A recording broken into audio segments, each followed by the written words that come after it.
So you guys, thank you so much for doing this with me. Like, I could not put this on without you guys. If it wasn't you guys willing to come talk to them, I wouldn't be able to do this. But it is my passion, it is my heart. I work here, this is my actual facility. If they had not encouraged me to go after my dreams, I wouldn't be doing this. I wouldn't have met you guys. So this was my way of giving back to them, to recognize your platforms. No matter how you walk in life, you're encouraging somebody with your words or with your actions. So I want you to know that you've encouraged this grown-ass woman. Now I want to encourage you to go get your life back. And that's what it's for. Keep that in mindset. Let's do this thing. Stand up in the halls on 3. 1, 2, 3. Stand up in the halls. Let's get it. Like, it's a great experience talking to the kids, because you know they are the future. Without them, we have nothing. So knowing that we can possibly make a difference makes you feel like when we leave here, we continue doing this, not just today. Like, you know, next month, next year, keep doing it. It was crazy, man. Crazy. When I went to jail, you in there all alone. I ain't the biggest of dudes either. It seemed like they just get bigger when they get in jail too. Everybody just big in there. I was the littlest one in there. You know what I'm saying? They was like, you gonna have to fight everybody. I said, no, I'm not. Nigga, I'm friendly. Nigga, I was, as soon as I went in, I found Jesus, Buddha, everybody in that motherfucker. Man, I had a Kofi on. I could pray in 4 different languages. Bendiciones, amigo, bendiciones. I pray for everybody. I mean, it's my 4th event that I've done to stand up in the halls, and I just feel like it's wonderful. I think us giving back, we're put in a position to give back, and I just feel great about being able to give back. I've been one of these type of kids that been in trouble and wanted to get out. I know how it is, so I always wonder why I went through that, and this allows me to help kids that are going through it. So now I feel like I gotta tell y'all my story. You know, I did for real. You know, trust man, I did 4 days on everything. No, for real. 4 days for a traffic ticket. Let me tell you something. Let me tell you, my homeboy, he didn't even take the rap. You feel me? Had to have my mama bail me out on the 2nd day, homie. I swear, cost me like $50. You know what I'm saying? It's just my little story, you know? I'm trying to change my life. So if they just take in just a little bit of information, soak it in a little bit, man, anything can change. Whether if it's not tomorrow, but sometime in the future, something can change. I'm all about changing and progressing and being successful. So I'm on this show, right?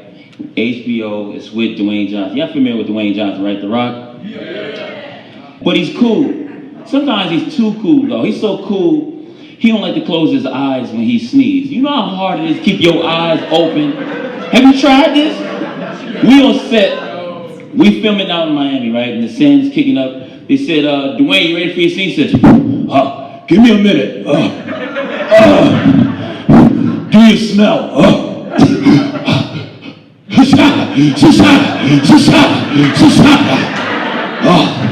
It's like, close your eyes. Ain't nobody watching you. He's just too cool. with all the ideas that people feel are successful, that are happening with me or have happened, they don't mean anything if we're not taking time to come back and do this kind of work, because children are the future. I think it's really important to make sure we take time to inspire the young people and try to get to them early so they won't end up becoming a victim of the streets or be one of the victimizers. How many of you know how to play chess? Chess, to anybody, is a game of strategy. Chess is about calculating the moves that you make before you actually make the move. I'm trying to get you to think ahead. If I steal this car, there's a possibility that the owner could come out in the middle of the night and shoot me and leave me for dead in the street. So maybe if I calculate the move, I just might not steal the car. I might just wait till tomorrow to go apply for a job. If my homies call me and say, hey, we're gonna ride on these fools tonight, you with us? Just maybe if I could picture the car being shot up and all of us dying instead of us killing them, I just might say, nah, dog, I ain't rolling with y'all tonight. Calculate your moves in life. and let your move be a positive move. I spent time in these juvenile hall facilities, and I know if they don't get it right here, then they'll graduate to something that's far worse. If we don't reach them here, they'll graduate to the penitentiary, or they'll graduate to go out there and just commit another crime that can honestly hurt somebody's life or put them back in here for the rest of their life, or take their own life.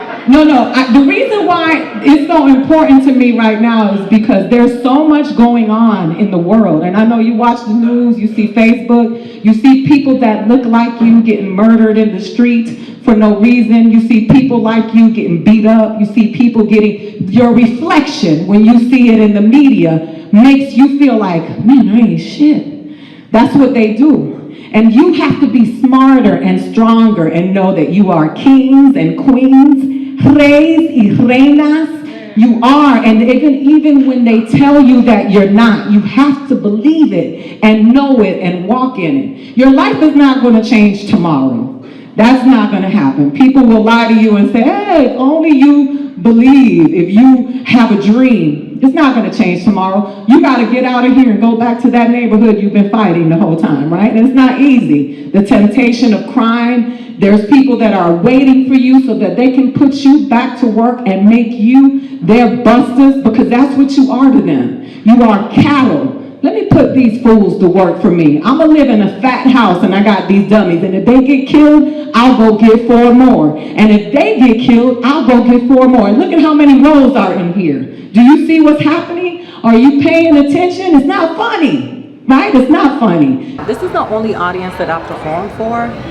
When I leave, I feel like I'm leaving something behind. And when I have to see them walk back into these cells, it takes a piece of me, you know. But it hurts every time I have to see young people that look like me fall into this system that is designed to keep them down. Y'all want to know my story, man? I ain't got no story. How about that? How about that? I stayed out of jail all the time. How about that? That's my story, man. I never made the cut. My mom would have killed me if I was, man, you kidding me? If I would have joined the gang, she would have killed me at the initiation. She'd have been in disguise and just killed me right there. Y'all don't want him in the set, he weak. My mom would have murdered me right there, man. I did get arrested though one time. I was in the stolen cars. I was cuffed. The cuffs was tight on my wrist. I was like, I can't handle this. I tapped out right there. The cuffs was tight. They each have their own story, their own struggle, their own reasons for being here. Just seeing them, I love how I don't distance myself from them. I see myself in them and I see my sons in them. So it's like, you know, they hit a pit stop in the road, but I don't see anything as permanent for them. Like, you know, whatever they may be going through, lashing out, whatever got them here, it doesn't have to be permanent for them. Like this could be just a roadblock in their journey.